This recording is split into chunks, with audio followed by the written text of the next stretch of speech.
Thank you so much, everybody, for participating in this webinar.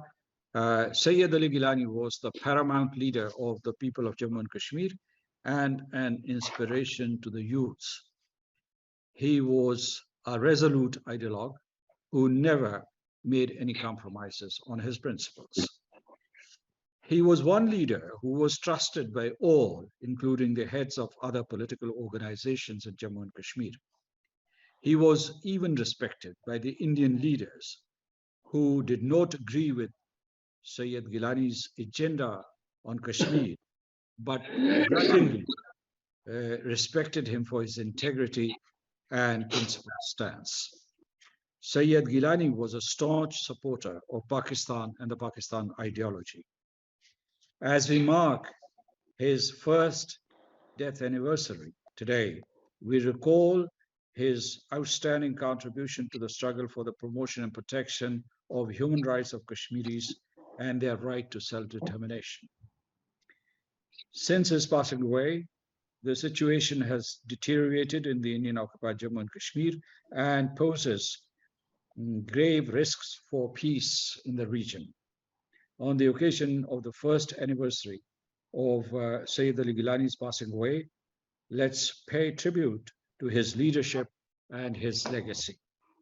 We also express our support to find ways to achieve lasting peace for the Jammu and Kashmir dispute through multilateral and trilateral diplomacy. Thank you so much. And now I would give floor to Ms. Victoria Schofield. I need not introduce her. Thank you. Thank you so much, and good morning, good afternoon, good evening to you all. Many are, of course, friends, and we've shared panels together. And Ambassador Masood Khan, it's very nice also to share the panel with you. We have been on many panels together in relation to Kashmir. I speak to you from London, and I'm very privileged to be asked to contribute to this first death anniversary of Syed Ali Shah Gilani. What I would say, he was a man, as Ambassador Masood Khan has described him, but also of conviction. And I think as a historian of the issue of Jammu and Kashmir in the past several decades, his name has stood out always in my narrative as somebody who has had conviction for the rights and the self-determination of the people of Jammu and Kashmir. Looking at his biography, what I think is particularly interesting, and for us all as we grow older to remember, he was born in 1929 in Sopur, in a village near Sopur.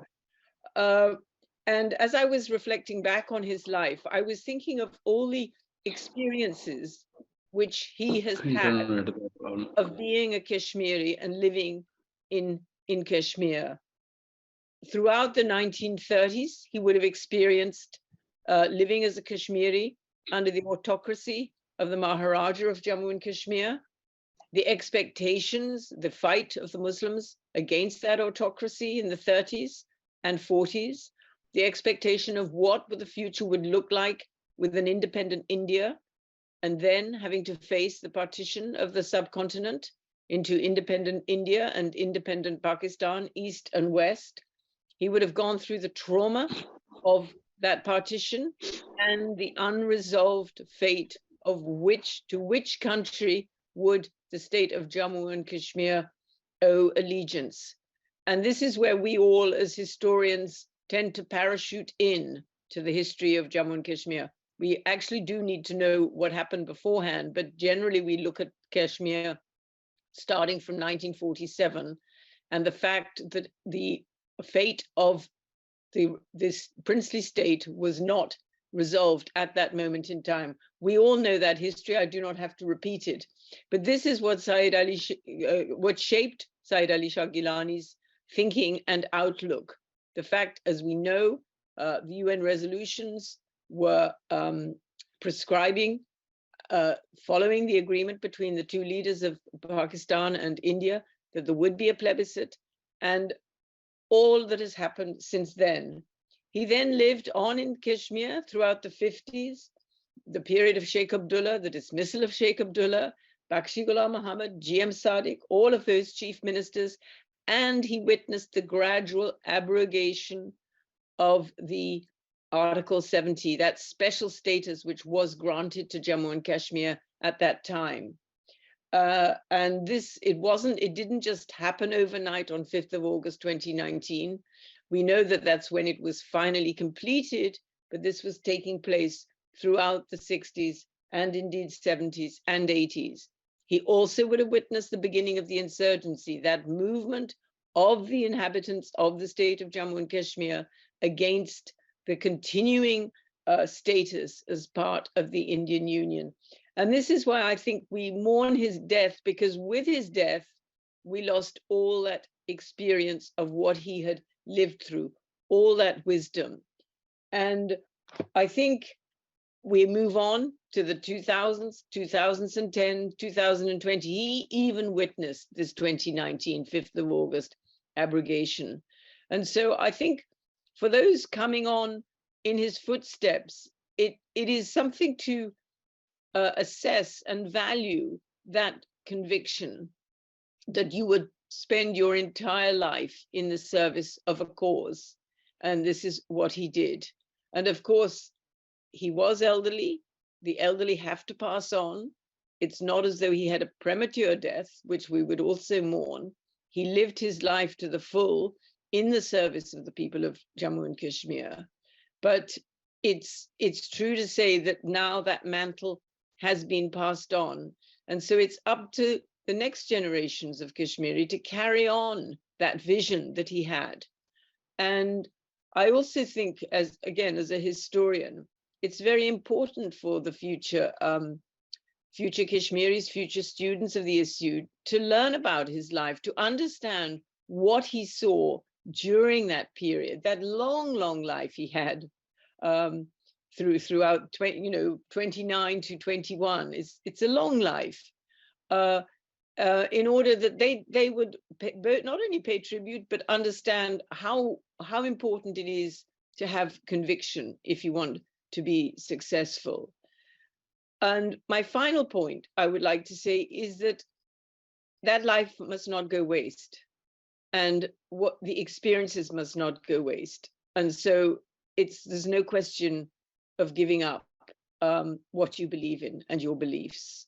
And I pass that message on to the future generations of Kashmiris. Thank you once again for asking me to be present at this moment in time. Thank you.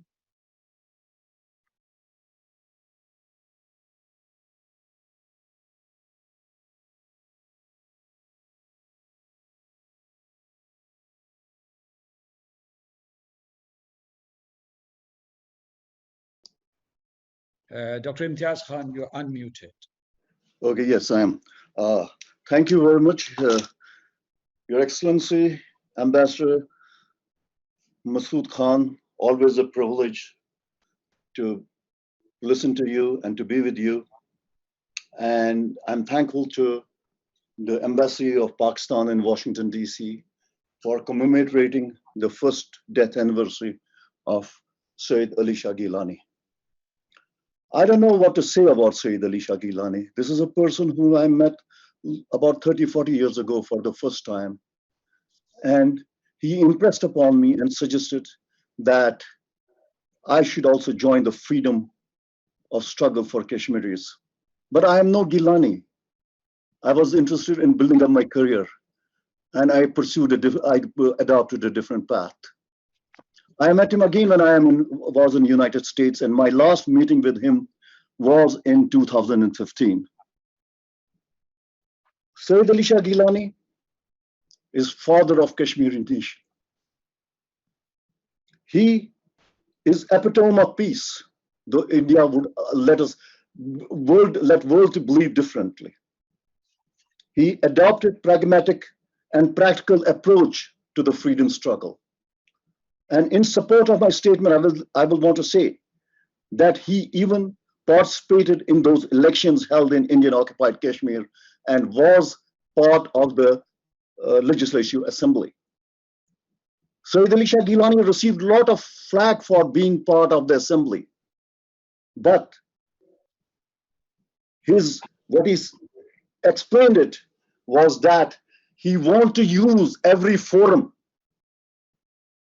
every method to prevail upon India that Kashmir is a disputed territory and they have to hold to their commitment to hold plebiscite in that part of the world.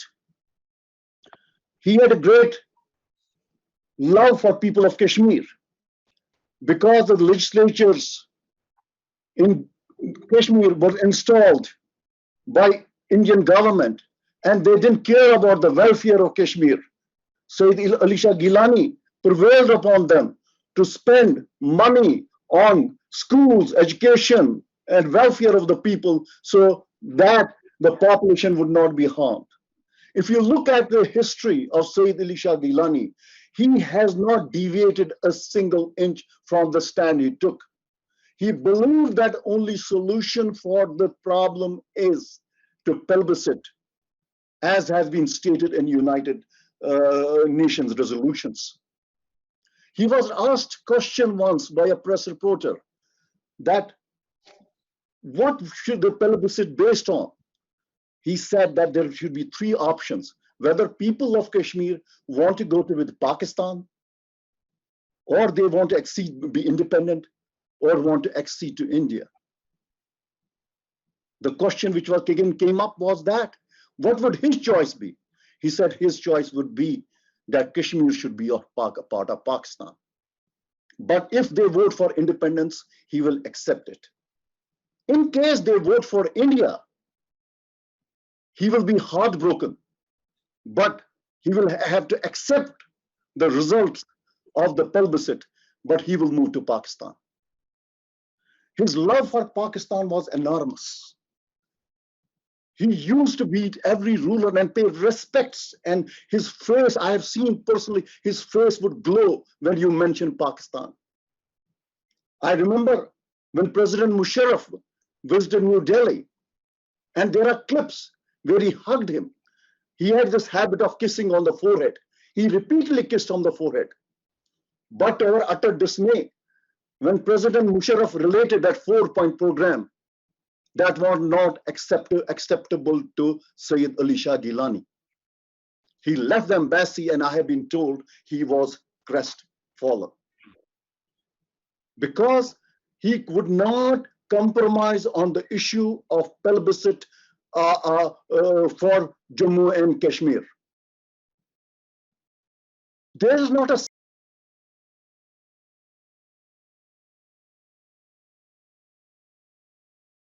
This meeting is being recorded.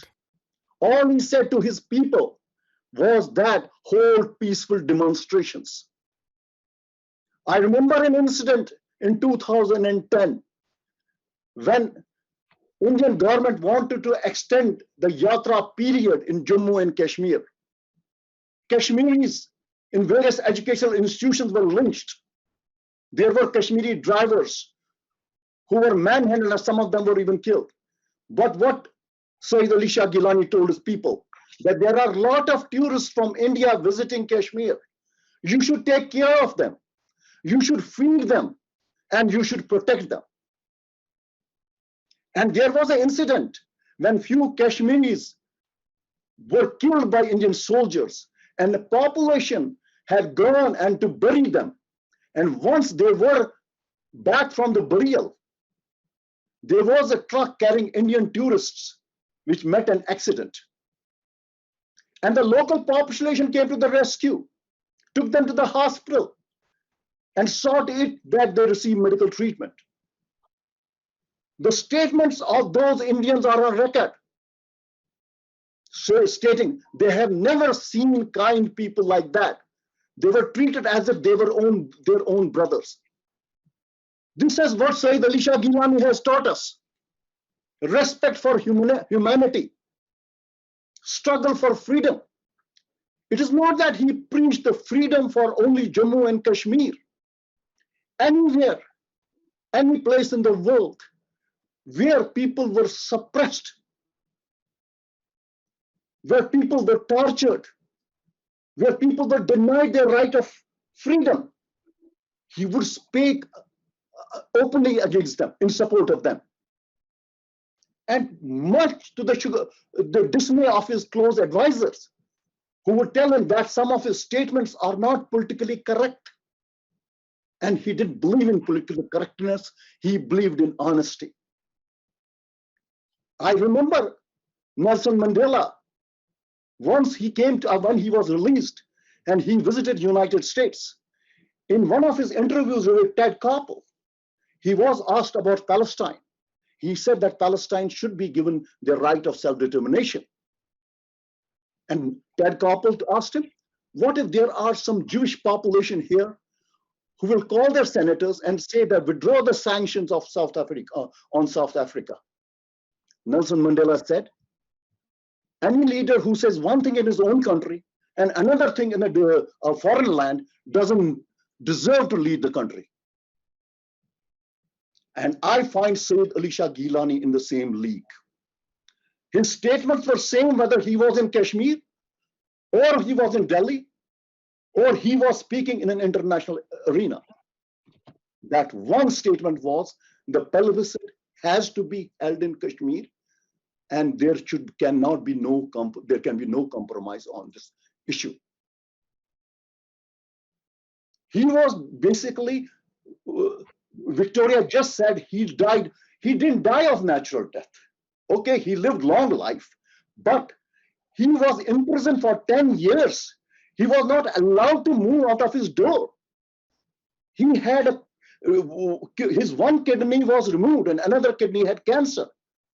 And there had to be constant medical attention given to him. That was denied. And there are videos when he is knocking on the doors and any government is not allowing him to go out. He could visit a mosque to offer his religious duties for years and years to come. But like Nelson Mandela, he didn't complain about his torture. He didn't complain about his suffering. His only point was that the world should prevail upon India to give Kashmiris their right to self-determination and what has been promised to them. He died with his family. But the Indian forces forcibly took out his body and buried at a place which was not the choice of the people or choice of the people of a population of Kashmir. They wanted him to get buried in the martyr's graveyard, which he deserved. Indian government is not afraid of living Gilani. They are afraid of dead Gilani. They still are not allowed the voices of Gilani. They cannot suppress. They may have killed his body, but voices of Gilani will sustain till the dawn of this world,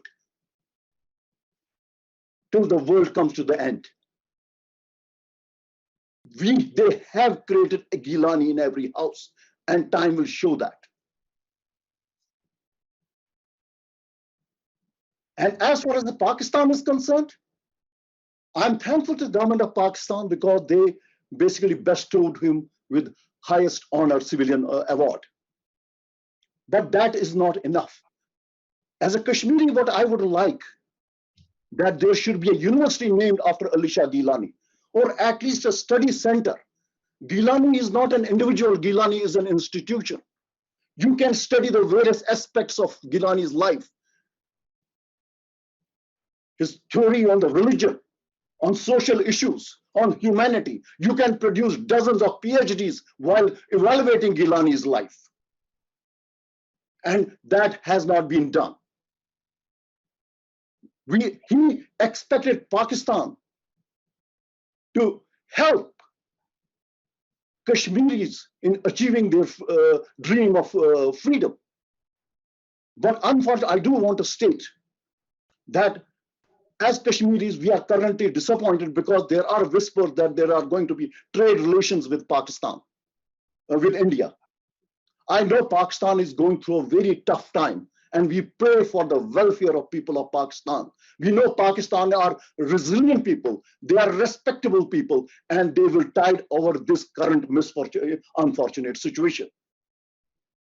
But trading with India against the national security policy of Pakistan, you don't compromise on that.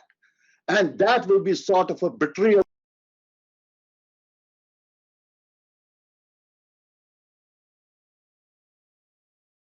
This We are meeting telling is other being countries, recorded. if Pakistan starts the trade with India, how can we approach other countries and tell them that you should sever all trade relations with Pakistan, with India? And currently, all the leadership of Kashmir is incarcerated, be it Yasin Mulk, Shabir Shah, Professor Abdul Ghani. There is no connection. That's what Indian government has done. And my request to Pakistani government is that there should be some kind of a link between the Kashmir leadership in the diaspora. And we should be acquainted with what is going on. What are the policies of Pakistan as regards Kashmir or as regards to relations with India? Because otherwise there is a lot of confusion and people get frustrated.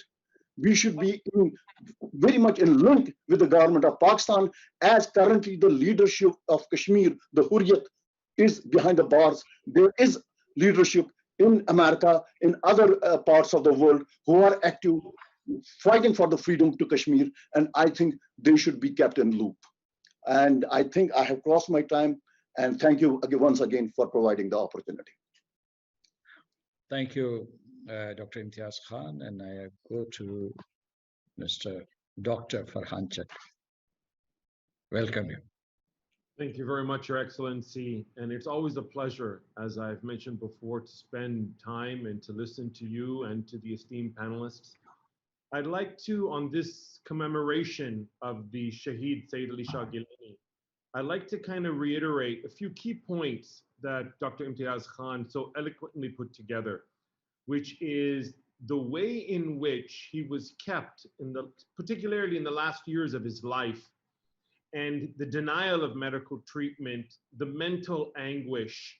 This amounts to state-sponsored torture and is directly implicated within his death. And not only that, in contravention of the Geneva Accords, in the Geneva Accords, they refused the Islamic proper burial rites and the family participation. So I think when we look at how he was treated, how his body was not allowed to be buried in the martyrs' graveyard, and then on top of that, there is now armed guard around his corpse.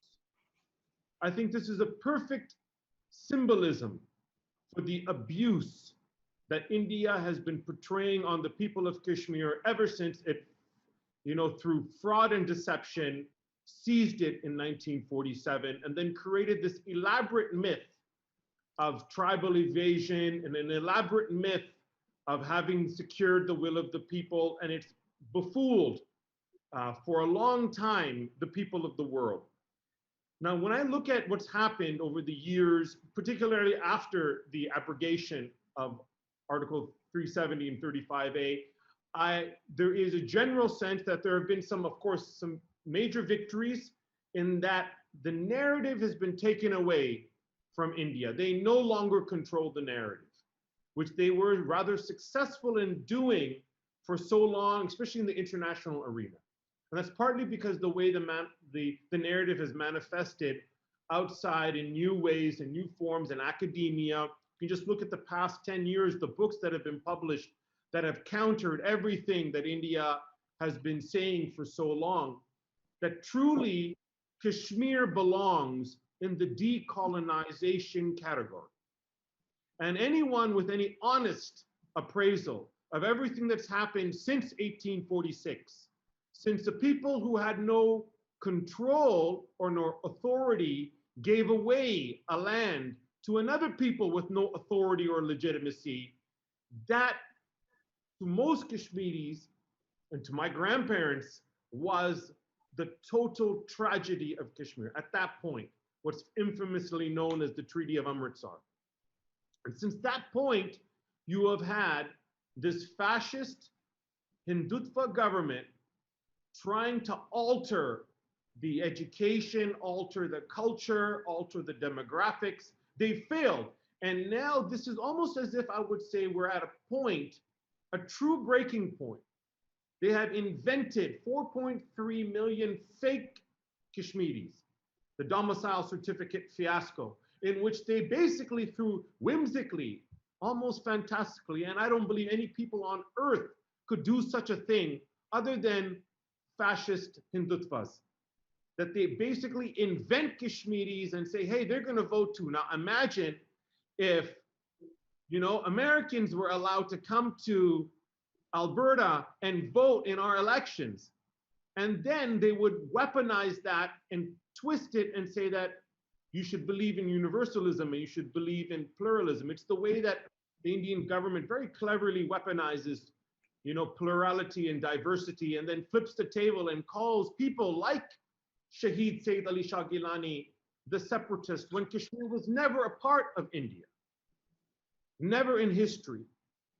And then it weaponizes and it tries to pigeonhole a magnanimous personality like Syed Ali Shah Gilani as into a bigoted way, or referring to him as an Islamist to use in a derogatory way, when he was fundamentally pro-minority. He openly on several occasions talked about the minority. And, I would blame Kashmiris to a fault, as Dr. Imtiaz Khan has rightly mentioned, the way, and these well-known stories are very commonplace, how the people in the villages would go to the freezing Indian soldiers and offer them tea, offer them soup. If they were stranded, the people would help them. Now, that is the spirit of the Kashmiri people. But overall, the way that India has treated the people with such callous disregard for their rights, and then projected to the world this peace-loving type of, Sadguru, has been extremely poisonous.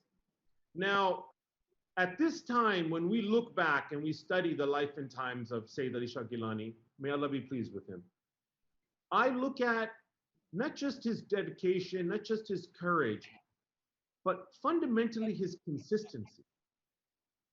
And this was also highlighted in a series of seminars I was in today, but what it struck me is he never changed his narrative. He was so clear on who he was, what he wanted. He was so insisting on the rule of law, and that he wanted this to be applicable to everybody. So principled in his positions that even his detractors would respect his words, they would respect his vision, even if they disagreed. And if anything, that consistency and that dedication is what he has taught the people of Kashmir. And as all decolonial movements, these go through phases. And it took almost 126 years for the Algerians to finally push out the French. So this process has started, and it has taken new energy, particularly in the last, I would say, 3 years. But much more needs to be done.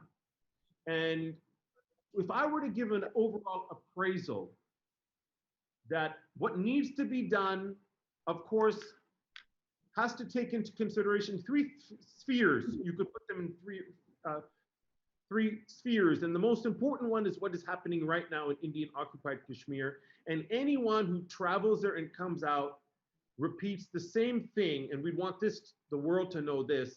It is a complete mockery of free will and choice. Forced nationalization. At the threat of violence, that you must carry the Indian flag.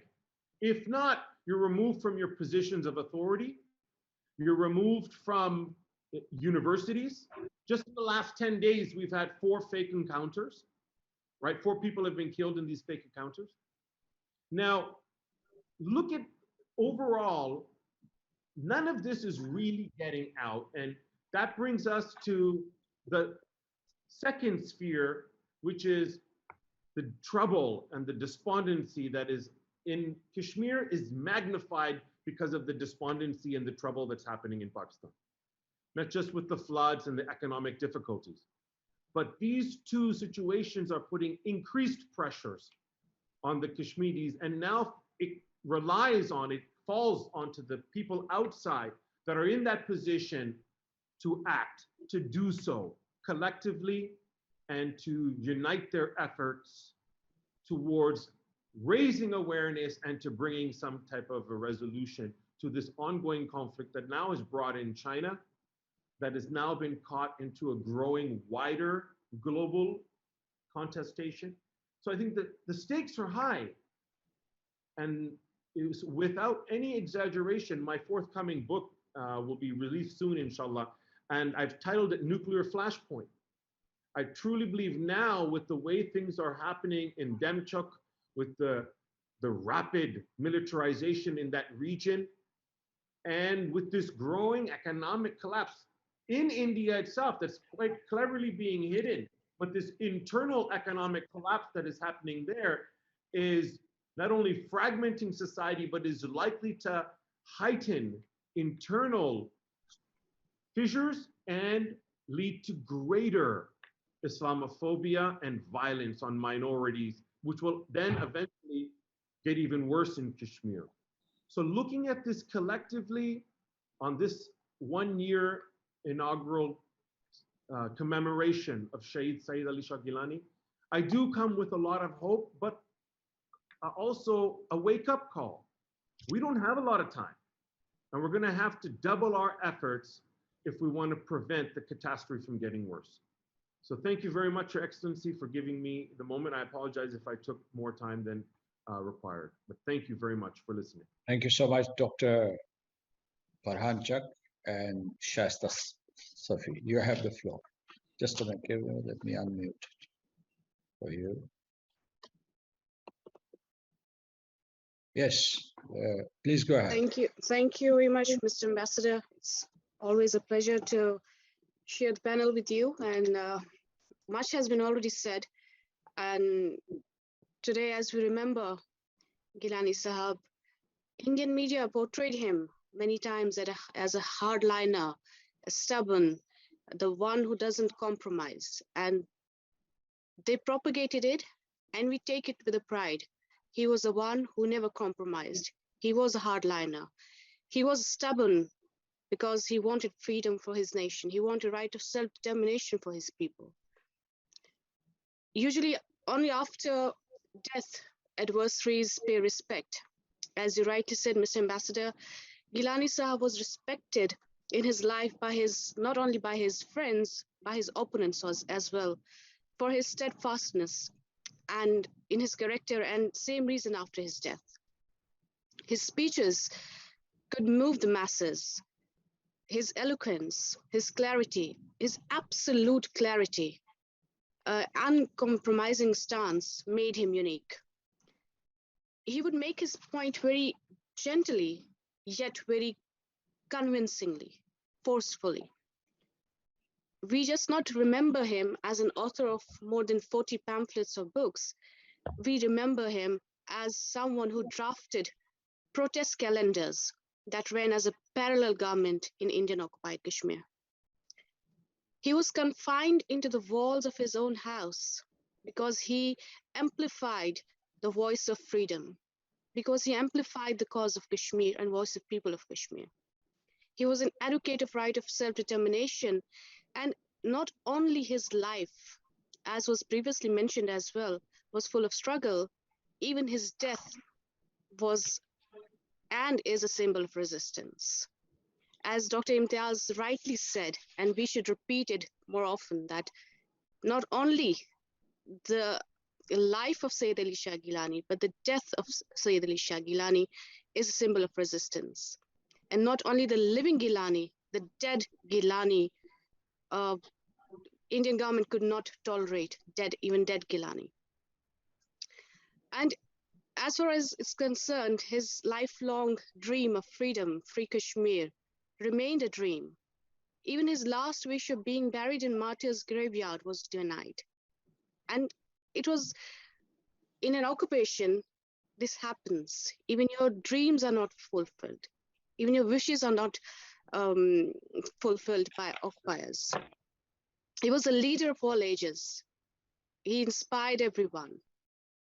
During any celebratory celebrations, people of Kashmir chant slogans and sing celebratory songs. Any opportunity they use to have in their functions, people will pay tribute to their uncompromising hero, uncompromising leader of theirs. Na jhukne wala Gilani, na bikne wala Gilani was something people would chant for him. Gilani wali azadi is synonymous to and is synonymous to accession to Pakistan. If we have to say that someone is very uncompromising, we'll say that he's just like Gilani Sahab. Kaun karega tarjumani, Syed Ali Shah Gilani. Is something, it's like a household slogan now. Who will represent the Kashmiris? Syed Ali Shah Gilani. So these slogans, these chants are now household slogans in Kashmir. And this doesn't appear overnight. We know his struggle. We have read about his struggles in early life, as a student, then as a Kashmiri, pure Kashmiri leader who never compromised. We are remembering Gilani Sahab, but we should remember that martyrs never die. His legacy continues. His ideology continues. It's now our responsibility, as in his own life, he many times mentioned that it is now the responsibility of next generation. It is now the responsibility of youth of Kashmir to take this cause of Kashmir and work on it. It's our responsibility that whatever our leader has taught us, to work on his footsteps, take his determination, his courage, his struggle as a lesson for ourselves and work on it. I'll just remind everyone and myself that Gilani Sahab is a martyr and his legacy continues, and we all are his legacy, and we all should and will follow the footsteps. Just ending with what Ghalib said, that Sab kahan kuch lalo gul mein numaya ho gaye, खाक में क्या सूरतें होंगी